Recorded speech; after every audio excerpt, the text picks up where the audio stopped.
Hi hello ನಮಸ್ಕಾರ. ನೀವು ನೋಡ್ತಿದ್ದೀರಾ ನಿಮ್ಮ ಫೇವ್ರೆಟ್ ನಮ್ಮನೆ ಯೂಟ್ಯೂಬ್ ಚಾನಲ್. ಫ್ರೆಂಡ್ಸ್ ಎಲ್ಲ ಹೇಗಿದ್ದೀರಾ? ಫ್ರೆಂಡ್ಸ್, ಇವತ್ತಿನ ವಿಡಿಯೋದಲ್ಲಿ ನಾನು ನಿಮಗೆ ಮಧುಮೇಹ ಅಂದರೆ ಶುಗರ್ಗೆ ಯಾವ ರೀತಿಯಾದಂತಹ ಔಷಧಿನ ಮನೆಯಲ್ಲೇ ತಯಾರಿಸ್ಕೊಂಡು ಶುಗರ್ನ ಈಸಿಯಾಗಿ ಕಂಟ್ರೋಲ್ ಇಟ್ಕೊಬೋದು ಅಂತ ನಾನು ಇವತ್ತಿನ ವಿಡಿಯೋದಲ್ಲಿ ನಿಮ್ಮೆಲ್ಲರಿಗೂ ತಿಳಿಸ್ಕೊಡ್ತಿದ್ದೀನಿ. ಈ ಶುಗರ್ಗೆ ಸಕ್ಕರೆ ಕಾಯಿಲೆ, ಡಯಾಬಿಟಿಸ್, ಮಧುಮೇಹ ಈಗ 3-4 ಹೆಸರುಗಳಿಂದ ಕರೀತಾರೆ. ಫ್ರೆಂಡ್ಸ್, ಈ ಶುಗರ್ ಅನ್ನೋದು ಸಾಮಾನ್ಯವಾಗಿ 40 ವರ್ಷ ಮೇಲ್ಪಟ್ಟವರಿಗೆ ಕಾಡೋ ಸಮಸ್ಯೆಗಳಲ್ಲಿ ಒಂದು ದೊಡ್ಡ ಸಮಸ್ಯೆ ಆಗಿದೆ. 100ರಲ್ಲಿ 75% ಜನರಿಗೆ ಈ ಶುಗರ್ ಅನ್ನೋದು ಸ್ಟಾರ್ಟ್ ಆಗಿದೆ ಅಲ್ವಾ ಫ್ರೆಂಡ್ಸ್? ನಿಮ್ಮನೇಲೂ ಕೂಡ ಶುಗರ್ ಇರೋರು ಇರ್ಬೋದು ಅಲ್ವಾ ಫ್ರೆಂಡ್ಸ್? ಸಾಮಾನ್ಯವಾಗಿ ನಿಮ್ಮೆಲ್ಲರಿಗೂ ಈ ಅನುಭವ ಆಗಿರುತ್ತೆ ಅಲ್ವಾ?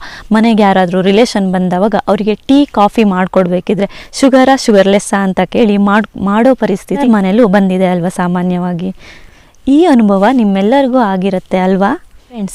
ಈ ಶುಗರ್ ಅನ್ನೋದು ಹೇಗೆ ಸ್ಟಾರ್ಟ್ ಆಗುತ್ತೆ ಅಂತಂದರೆ, ಮನುಷ್ಯನ ದೇಹದಲ್ಲಿ ಇರೋ ರಕ್ತದಲ್ಲಿ ಗ್ಲೂಕೋಸ್ ಅಂಶ ನಮಗೆ ಬೇಕಾಗಿರೋ ಅಂಶಕ್ಕಿಂತ ಜಾಸ್ತಿ ಗ್ಲೂಕೋಸ್ ಅಂಶ ಜಾಸ್ತಿ ಆದರೆ ಇಂದ ಶುಗರು ಸ್ಟಾರ್ಟ್ ಆಗುತ್ತೆ. ಫ್ರೆಂಡ್ಸ್, ಈ ಶುಗರ್ ಅನ್ನೋದು ಒಂದು ಸಲ ಸ್ಟಾರ್ಟ್ ಆದರೆ ಜೀವಮಾನೇಡಿ ಅದು ಹೋಗೋ ಚಾನ್ಸೇ ಇಲ್ಲ. ನಾವು ಶುಗರ್ನ ಕಂಟ್ರೋಲಲ್ಲಿ ಇಟ್ಕೊಬೋದೇ ಹೊರತು ಅದು ಪೂರ್ತಿಯಾಗಿ ವಾಸಿ ಆಗುತ್ತೆ ಅನ್ನೋದು ಮಾತ್ರ ಸುಳ್ಳಿನ ಮಾತು. ಫ್ರೆಂಡ್ಸ್, ಈ ಶುಗರ್ ಅನ್ನೋದು ಸ್ಟಾರ್ಟ್ ಆಗಿದೆ ಅಂತ ಫೈಂಡ್ ಔಟ್ ಮಾಡೋದು ಹೇಗೆ ಅಂದರೆ, ಮೊದಲನೇದಾಗಿ ಕಣ್ಣು ಮಂಜಾಗಲು ಸ್ಟಾರ್ಟ್ ಆಗುತ್ತೆ. ಅಂದರೆ ದೂರದ ವಸ್ತುಗಳೆಲ್ಲ ಮಸ್ ಬಂದರೆ ಮಂಜಾಗಿ ಕಾಣೋಕ್ಕೆ ಸ್ಟಾರ್ಟ್ ಆಗುತ್ತೆ. ಅದರ ಜೊತೆಗೆ ದೇಹದಲ್ಲಿ ನಿಶಕ್ತಿ ಅಂದರೆ ದೇಹದಲ್ಲಿ ತುಂಬ ವೀಕ್ನೆಸ್ ಸ್ಟಾರ್ಟ್ ಆಗುತ್ತೆ. ವೀಕ್ನೆಸ್ ಸ್ಟಾರ್ಟ್ ಆಗೋದ್ರಿಂದ ತುಂಬ ಕೆಲಸ ಮಾಡೋಕ್ಕಾಗಲ್ಲ. ಸ್ವಲ್ಪ ಕೆಲಸ ಮಾಡಿದ್ರೂ ಅದರಿಂದ ತುಂಬ ಸುಸ್ತಾದಂಗೆ ಅನ್ನಿಸ್ತಿರತ್ತೆ. ಅದ್ರ ಜೊತೆಗೆ ಫ್ರೆಂಡ್ಸ್, ಕೈ ಕಾಲು ಜಾಯಿಂಟ್ ಪೇನ್ಗಳೆಲ್ಲ ಸ್ಟಾರ್ಟ್ ಆಗುತ್ತೆ.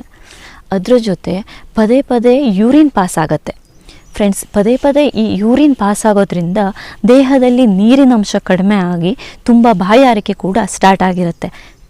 ಎಷ್ಟು ನೀರು ಕುಡಿದ್ರೂ ಅದು ಯೂರಿನಲ್ಲೇ ಪಾಸ್ ಆಗ್ತಿರುತ್ತೆ. ಹಾಗೆ ಮೋಷನ್ ಕೂಡ ತುಂಬ ಹಾರ್ಡ್ ಆಗುತ್ತೆ. ಮೋಷನ್ ಮಾಡಬೇಕಿದ್ರೆ ಉರಿ ಆಗೋದು ಈ ಥರ ಎಲ್ಲ ಸ್ಟಾರ್ಟ್ ಆಗುತ್ತೆ. ಫ್ರೆಂಡ್ಸ್, ಅದ್ರ ಜೊತೆಗೆ ಆಹಾರ ಕೂಡ ಸರಿ ಸೇರ್ತಾ ಇರಲ್ಲ. ನಾಲಿಗೆ ರುಚಿ ಕಳ್ಕೊಂಡ್ಬಿಡತ್ತೆ. ಆಹಾರ ತಿನ್ನಬೇಕು ಅಂತಲೂ ಅನ್ನಿಸ್ತಿರಲ್ಲ. ಇದರಿಂದ ದೇಹದಲ್ಲಿ ನಿಶಕ್ತಿ ಸ್ಟಾರ್ಟ್ ಆಗುತ್ತೆ. ಈ ಎಲ್ಲ ಸಿಂಪ್ಟಮ್ಸ್ಗಳಿಂದ ಶುಗರ್ನ ಪಾಯಿಂಟ್ ಔಟ್ ಮಾಡ್ಬೋದು. ಫ್ರೆಂಡ್ಸ್, ಈ ಶುಗರ್ ಅನ್ನೋದನ್ನು ನಾವು ತುಂಬ ನೆಗ್ಲೆಕ್ಟ್ ಮಾಡ್ತಾ ಬಂದರೆ ಅದರಿಂದ ನಮಗೆ ತುಂಬಾ ತೊಂದರೆಗಳು ಸ್ಟಾರ್ಟ್ ಆಗುತ್ತೆ. ಫ್ರೆಂಡ್ಸ್, ದೇಹದ ಯಾವುದಾದ್ರೂ ಪಾರ್ಟ್ಸ್ಗಳನ್ನು ಕೂಡ ಕಳ್ಕೊಳ್ಳೋ ಸಾಧ್ಯತೆ ಇರುತ್ತೆ. ಇದ್ರ ಜೊತೆ ಹಾರ್ಟ್ ಪ್ರಾಬ್ಲಮ್ ಕೂಡ ಸ್ಟಾರ್ಟ್ ಆಗುತ್ತೆ. ಫ್ರೆಂಡ್ಸ್, ಈ ಶುಗರ್ ಇದ್ದವ್ರಿಗೆ ಸಾಮಾನ್ಯವಾಗಿ ಯಾವುದಾದ್ರೂ ಸಣ್ಣ ಪುಟ್ಟ ಗಾಯ ಆದರೂ ಕೂಡ ಅದು ವಾಸಿ ಆಗೋಕ್ಕೆ ತುಂಬಾ ಟೈಮ್ ತಗೊಳುತ್ತೆ. ಫ್ರೆಂಡ್ಸ್, ಅದಕ್ಕೆ ಹೇಳೋದು ಶುಗರ್ನ ತುಂಬಾ ಕಂಟ್ರೋಲಲ್ಲಿ ಇಟ್ಕೊಬೇಕು. ಸ್ವೀಟ್ ತಿನ್ನಬೇಕು ಅನ್ನಿಸ್ದವಾಗೆಲ್ಲ ಸ್ವೀಟೆಲ್ಲ ತಿನ್ನೋಕ್ಕೆ ಹೋಗಬಾರ್ದು. ಆದಷ್ಟು ಶುಗರ್ನ ಕಂಟ್ರೋಲಲ್ಲಿ ಇಟ್ಕೊಂಡ್ರೆ ಒಳ್ಳೆಯದು. ಈ ಶುಗರ್ನ ಯಾವ ರೀತಿಯಾಗಿ ಕಂಟ್ರೋಲ್ ಇಟ್ಕೊಬೋದು, ಈ ಶುಗರ್ಗೆ ಮನೆಯಲ್ಲಿ ಯಾವ ರೀತಿಯಾದಂತಹ ಔಷಧಿನ ತಯಾರಿಸ್ಕೊಂಡು ಈಸಿಯಾಗಿ ಕಂಟ್ರೋಲಲ್ಲಿ ಇಟ್ಕೊಬೋದು ಅಂತ ತಿಳಿಸ್ಕೊಡ್ತಿದ್ದೀನಿ. ಅದಕ್ಕೂ ಮುಂಚೆ ಯಾರೆಲ್ಲ ನನ್ನ ಚಾನಲ್ನಲ್ಲಿ ವಿಡಿಯೋ ನೋಡ್ತಿದ್ದೀರೋ ಪ್ಲೀಸ್ ನನ್ನ ಚಾನಲ್ಗೆ ಲೈಕ್ ಮಾಡಿ, ಶೇರ್ ಮಾಡಿ, ಹಾಗೆ ನನ್ನ ಚಾನಲ್ಗೆ ಸಬ್ಸ್ಕ್ರೈಬ್ ಮಾಡಿ, ಪಕ್ಕದಲ್ಲಿರುವ ಬೆಲ್ ಐಕಾನನ್ನು ಕ್ಲಿಕ್ ಮಾಡಿ. ನಾನು ಯಾವುದೇ ರೀತಿಯ ಹೊಸ ವಿಡಿಯೋನ ಅಪ್ಲೋಡ್ ಮಾಡಿದ ತಕ್ಷಣ ನಿಮ್ಮ ಮೊಬೈಲ್ಗೆ ನೋಟಿಫಿಕೇಶನ್ ಬನ್ನಿ. ಫ್ರೆಂಡ್ಸ್, ಯಾವ ರೀತಿಯಾಗಿ ಔಷಧಿನ ತಯಾರಿಸ್ಕೊಬೋದು ಅಂತ ನೋಡೋಣ.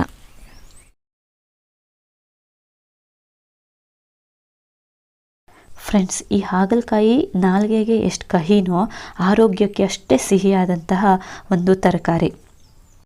ಹಾಗಲಕಾಯಿ ಜೊತೆ ಹಾಗಲಕಾಯಿ ಬಳ್ಳಿ ಎಲೆ ಕೂಡ ಅಷ್ಟೇ ಉಪಯುಕ್ತವಾದದ್ದು. ಹಾಗಲಕಾಯಿನ ತುರಿದು ಅದರ ರಸನ ಹಿಂಡಿಟ್ಕೊಂಡ್ರೂ ಆಗುತ್ತೆ. ಇಲ್ಲ ಅಂದರೆ ಹಾಗಲಕಾಯಿ ಬಳ್ಳಿ ಎಲೆನ ತೆಗೆದುಕೊಂಡು ಎಲೆನ ಜಜ್ಜಿ ಅದರ ರಸನ ಹಿಂಡಿಟ್ಕೊಂಡ್ರೂ ಆಗುತ್ತೆ. ಈ ತೆಗೆದಿಟ್ಕೊಂಡಿರೋ ಹಾಗಲಕಾಯಿ ರಸದ ಜೊತೆಗೆ ನಿಂಬೆ ರಸನ ಸೇರಿಸಿ ದಿನಕ್ಕೆ 2 ಬಾರಿ ಕುಡಿತಾ ಬಂದರೆ ಶುಗರು ಕಂಟ್ರೋಲಲ್ಲಿ ಇರುತ್ತೆ.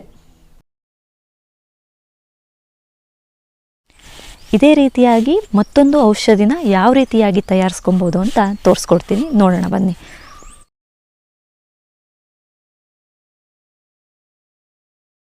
ಫ್ರೆಂಡ್ಸ್, ಸ್ಕ್ರೀನಲ್ಲಿ ತೋರಿಸ್ತಿರೋ ಹೂವು ಬಿಳಿ ಕಣಗಳು ಹೂವು ಅಂತ. ಆಲ್ಮೋಸ್ಟ್ ಇದು ಎಲ್ಲ ದೇವಸ್ಥಾನಗಳ ಹತ್ರ ಎಲ್ಲ ಇದು ಮರ ಇರುತ್ತೆ.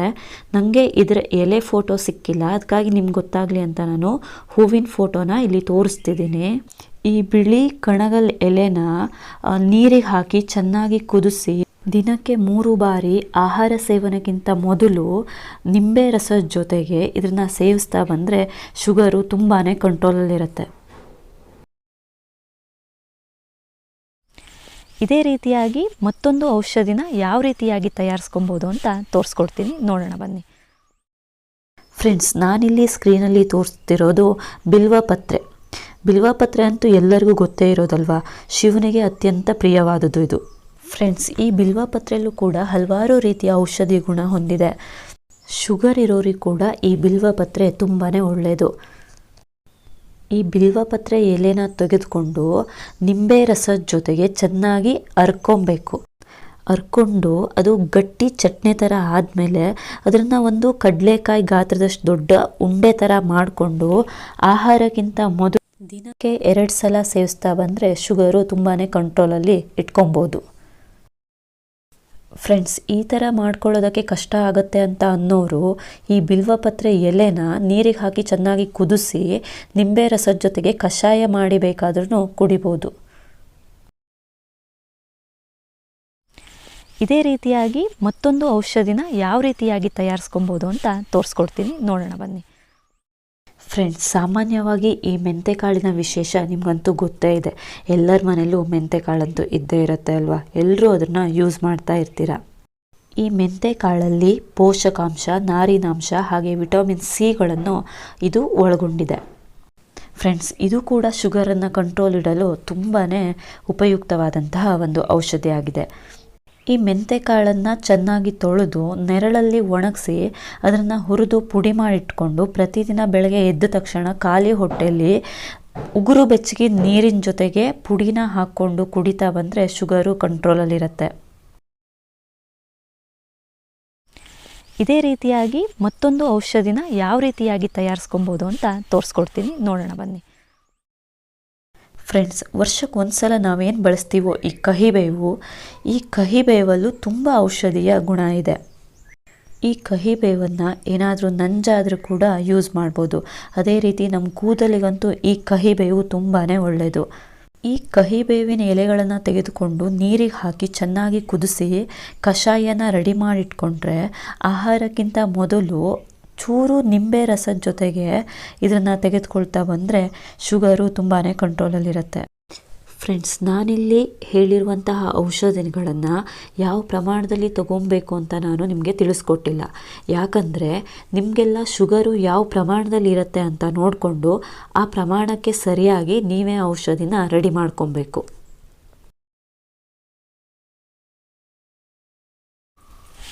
ನೋಡಿದ್ರಲ್ಲ ಫ್ರೆಂಡ್ಸ್, ಈ ರೀತಿಯಾಗಿ ಸಣ್ಣ ಸಣ್ಣ ಮನೆಯಲ್ಲಿರೋ ವಸ್ತುಗಳನ್ನು ಬಳಸ್ಕೊಂಡು ಶುಗರ್ನ ಈಸಿಯಾಗಿ ಕಂಟ್ರೋಲಲ್ಲಿ ಇಟ್ಕೊಬೋದು.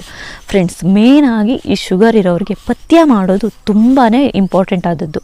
ಯಾವ ರೀತಿಯಾಗಿ ಪಥ್ಯ ಮಾಡಬೇಕು ಅಂತಂದರೆ, ಮೇನಾಗಿ ಶುಗರ್, ಸಕ್ಕರೆ, ಬೆಲ್ಲ ಈ ಥರ ಐಟಮ್ಸ್ಗಳನ್ನು ತುಂಬಾ ಕಡಿಮೆ ಮಾಡಬೇಕು.